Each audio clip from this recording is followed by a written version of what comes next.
That's very difficult to describe yourself. I really can't say much about me. I don't know much about me. Her entire life is built around faith and family.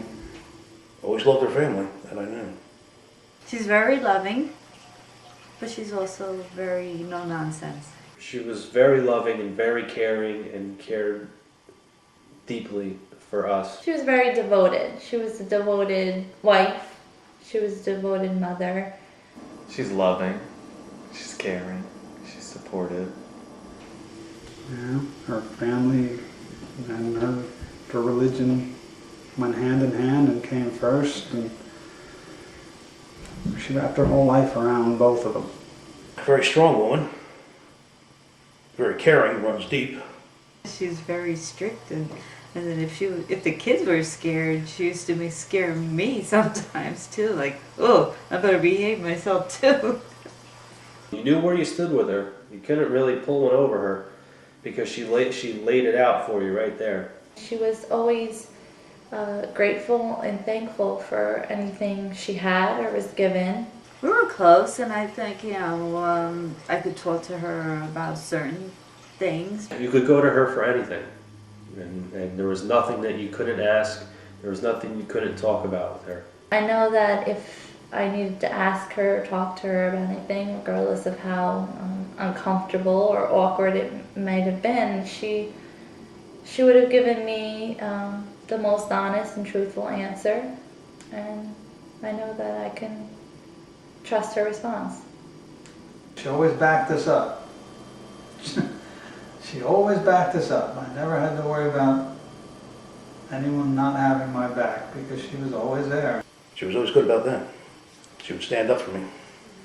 I never had to fight anything alone if I didn't want to. Not only is she my grandmother, but she's one of my best friends. She's someone that I can talk to and who I know will always be there for me no matter what. I think that defined her 88 years, I like to think that I come across to other people the way I would like to. I try.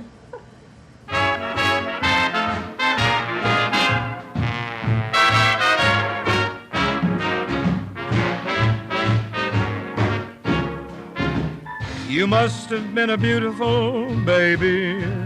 You must have been a wonderful child when you were only starting to go to kindergarten. My name is Elsie May Conklin Bennett. I was born 8 o'clock in the morning on October 31st, 1922. I was born in Clifton, New Jersey. In my day, it was at home. You had a doctor come in, and most babies were born at home. I was told I was a big baby. I think I was about 10 or 11 pounds, but I'm not sure. I was a breech birth, what they call a breech birth. But the problem was my right foot and my head came together. So they had a difficult time delivering me. And the doctor thought she would have to break my leg and my back. But after many hours, fortunately, I was delivered all right. My mother's name was Elsie Lane Conklin. My father's name was William Henry Conklin. On my father's side, everybody was born in this country. In fact, I think they came from New York State.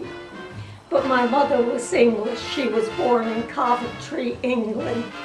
And she came to this country when she was 14, her and her sister. Her name was Florence Maud Lane. And that they were only 15 months apart. They were very close until the day my aunt passed away. They had a brother here, an older brother, who had come at an earlier time. His name was George Lane, but he was an engineer of some kind. He had quite a good job, I understand. And they came here to live with him. My mother went to work in a I guess you'd say a mill or a factory, and my father worked there, and that's how they met in that. And when my mother was 18, they married. Yeah. They lived in Camden, New Jersey, South Jersey, because that's where my father's oldest sister lived, and they went down by her. And they lived down there for a while. How long, I don't know. Then they moved back to Clifton again. Well, my father was Catholic, so my mother was Church of England. But after being married a couple of years, my mother converted to Catholic.